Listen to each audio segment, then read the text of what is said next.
Hey guys, welcome back. Today, this is an unboxing of a Funko Pop. This is my first time having one, but I actually have three of these.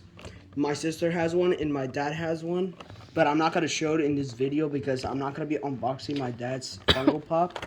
This is the velociraptor version, and it tells you right here which ones are there available. Okay, let's get on to the unboxing. Okay, there it is. It's okay. Okay, I'm gonna put it right there. I could put it in my room if I wanted to. Okay, I'm gonna put the box over there.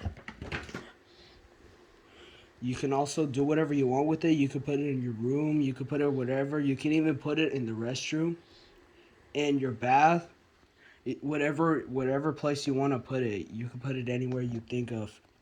It's about the size of my hand. Compare my hand to this minifigure. It's about the size of my hand. My hand is like pretty small for this minifigure. It's pretty big for a pretty good size. Okay guys, that's gonna be the end to this video. Give this video a like and share and subscribe. Okay, peace.